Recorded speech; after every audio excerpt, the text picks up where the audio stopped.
പണിയായോ? പണി വന്നാലും കൈകാര്യം ചെയ്യാൻ അറിയാം. അല്ല, വലിയ പണിയൊക്കെ വന്നാൽ കൈ നിൽക്കത്തില്ലേ?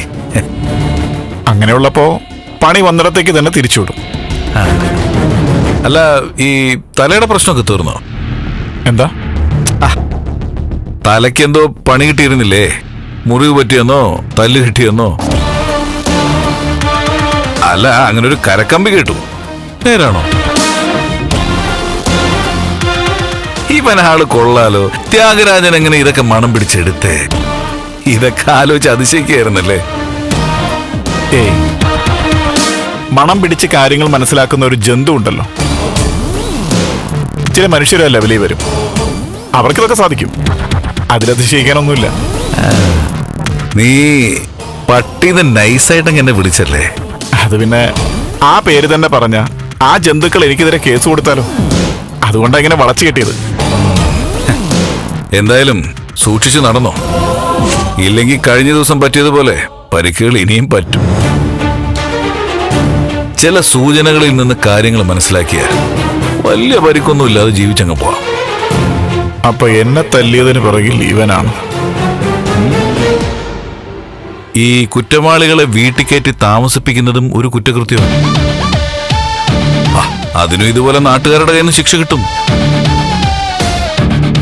പുറത്തിറങ്ങിയ തല്ലും തൊഴിയും ഒക്കെ ഏറ്റുവാങ്ങേണ്ടി വരും. അതിന്റെ വല്ല ആവശ്യമുണ്ടോ?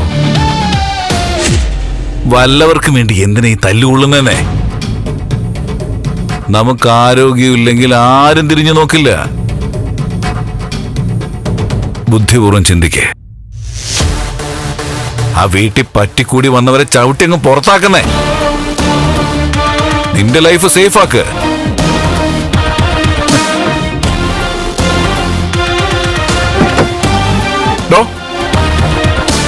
നിന്നെ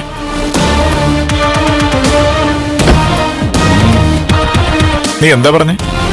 ചന്ദ്രോത്തുകാരെ വീട്ടിൽ നിന്ന് പുറത്താക്കി എന്റെ ലൈഫ് സേഫ് ആക്കാനോ? അങ്ങനെയാണോ? അവരുടെ ലൈഫ് കൂടെ ചേർന്നതാടാ എന്റെ ലൈഫ്. ഓഹോ. പിന്നെ ഒന്നുകൂടെ, കഴിഞ്ഞ ദിവസം അപ്രതീക്ഷിതമായി ആരൊക്കെയോ ചേർന്ന് എന്നെ തല്ലി.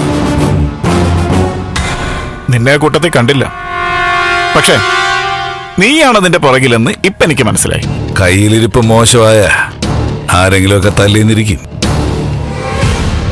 തല്ലിയതെല്ലാം ത്യാഗരാജന്റെ മണ്ടയ്ക്ക് കൊണ്ടിടണ്ട. ത്യാഗരാജൻ തല്ലിയാലേ കൊണ്ടവന് തിരിച്ച് വീട്ടിൽ പോകാനുള്ള ആരോഗ്യം ഉണ്ടാവില്ല. അതുകൊണ്ട് ഇതിലെന്റെ കൈയില്ല. അല്ലെങ്കിൽ ഇത് ഞാനാണ് ചെയ്യിച്ചെന്നങ്ങ് തെളിയിക്കേ.